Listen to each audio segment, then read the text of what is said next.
So I'm starting a new bowl. I'm calling a bowl with a view, or maybe it's a vase with a view. I've got the wedgie sled set for 20 segments. So I got to cut 20 segments. I got to cut 15 of the Sapele and 5 of Wenge. I'll show a couple of cuts.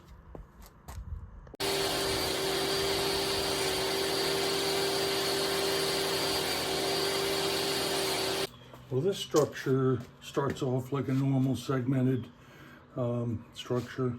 I have the first 4 rings made, which are all just standard segmented rings. I've drum sanded them so they're flat. I'm going to glue this first one on. This will be the base. I'm obviously not going to have it that thick, but I'm going to glue it up.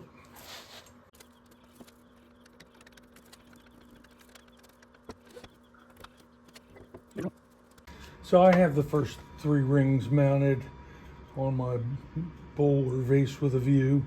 I'm going to start by turning the outside, just getting it round, and then I'll move to the inside using a bowl gouge.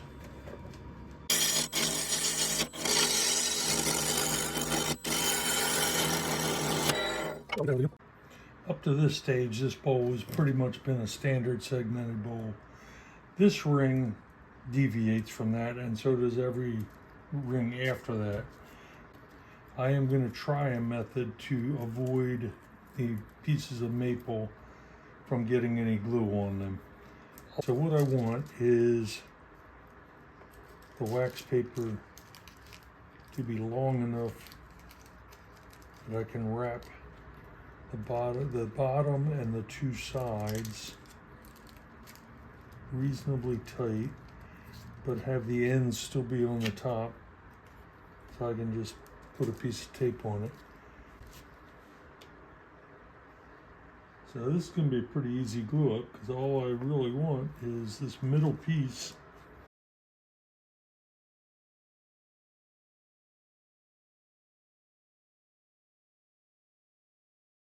Well, I'm pretty sure this was a waste of time, because I still have to flatten the rings. I am just going to take the wax paper off, and tomorrow I'll flatten the rings. So I added a 4th ring onto this, turned the outside round, and I have turned the ID to almost match the ID of the next ring, which will go on. I am going to go ahead and clean the inside up a little bit more and sand it to be done. I'm not sure my hand will ever reach down this far again. So I have sanded the inside of this to be done, and I have my next ring ready to mount, but I need to flatten it, and I don't think I'm going to risk putting this through my drum sander. There's too little freeboard, so I'm going to use the old manual trick.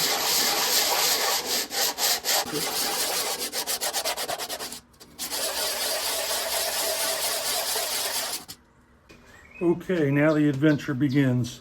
So it's been pretty much a standard segmented vessel up to this point. This ring isn't glued together, so the maple is in there. I flattened it manually, and I am going to try to put glue on just the darker pieces and bring it up in orientation and sandwich it to this to hopefully not get any squeeze out or glue on the maple.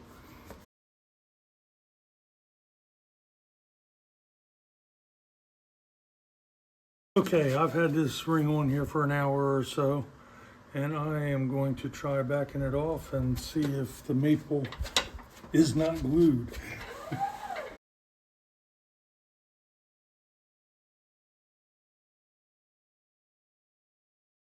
All right, successful.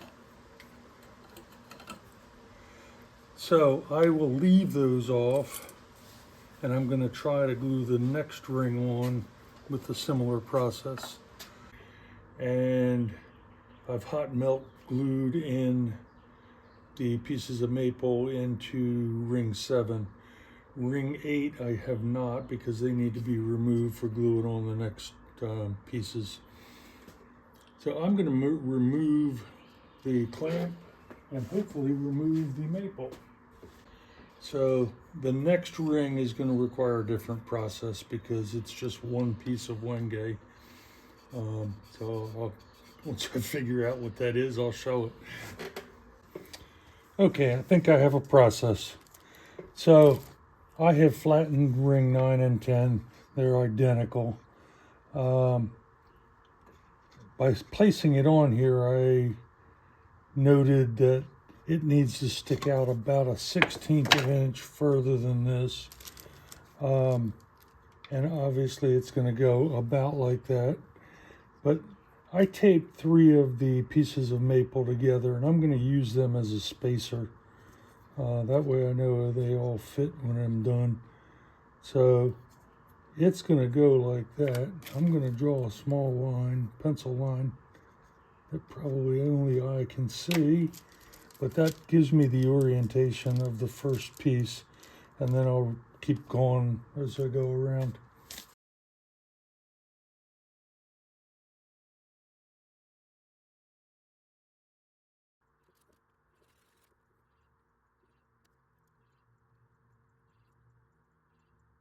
So I'm going to try to repeat that process as I move around. Okay, I have my first 5 pieces on. When I glued the last one on, I tried to check the fit on both sides to make sure it was all good fit everywhere. I am going to use the same method for gluing ring 10 on that I did with ring 9. Before I did that, I went ahead and put the blocks in for 8, just so I don't have too many more piles of blocks. So I put all the maple pieces back in. I am going to sand this top flat. I can feel there's a few bumps in it. So I'm going to sand it flat with these hose clamps on, supporting everything. And then I'm going to remove the pieces from 10 and glue in the next 2 rings.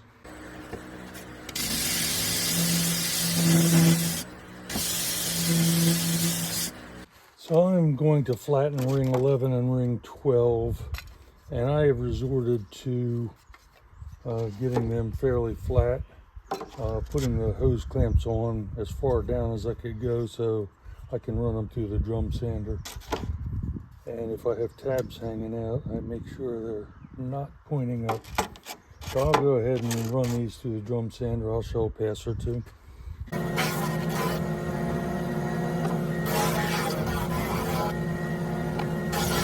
So now that ring 11 and 12 are flat, I took 11 apart and I put together my spacer.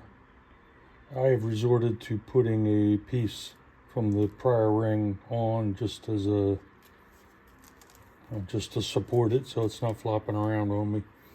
So I am ready to glue up ring 11. It needs to be in just slightly from 10.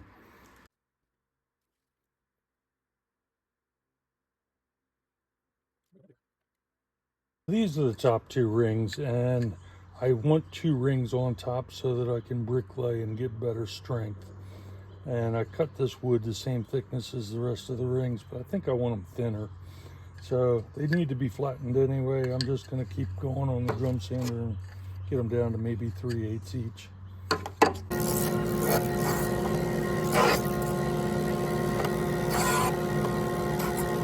Okay, so I've got the vase with a view all assembled. All of the maple is hot glued from the inside, where all the top rings have hot glue all over them. So I should be safe to do the outside, and then I'll move inside. Let the adventure continue.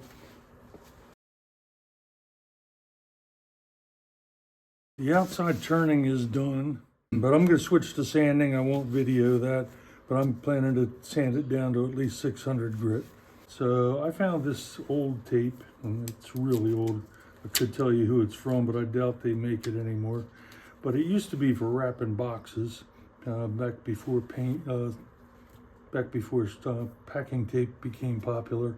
So I have put this on vertically. I've rubbed it in really well for good adhesion. I did do a test last night, and it seemed to be a clean release off a piece of wood that I put it on. So I'm going to tape horizontally now for additional strength.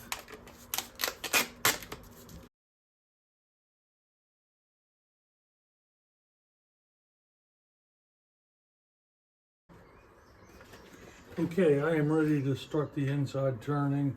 I have my calipers here to make sure I get a good consistent wall width all the way down. I've got my least aggressive round carbide for doing the inside, and I'll give it a try.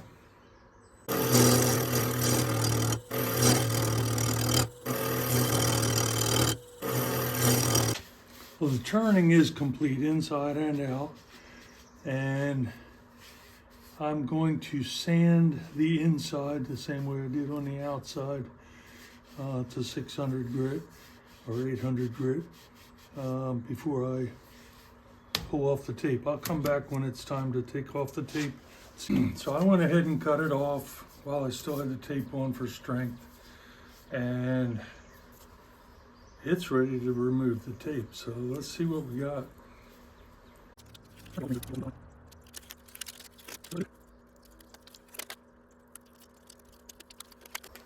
My first walnut maple piece popping out.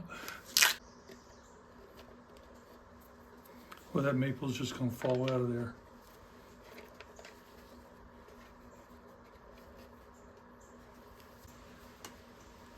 Done, and we'll start pulling pieces.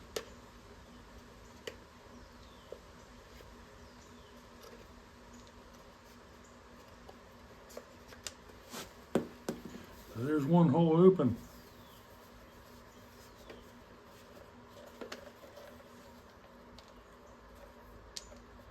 I did use a couple pieces of Sapele to fill in because I ran out. The only thing left to do other than sign the bottom is sand in the openings.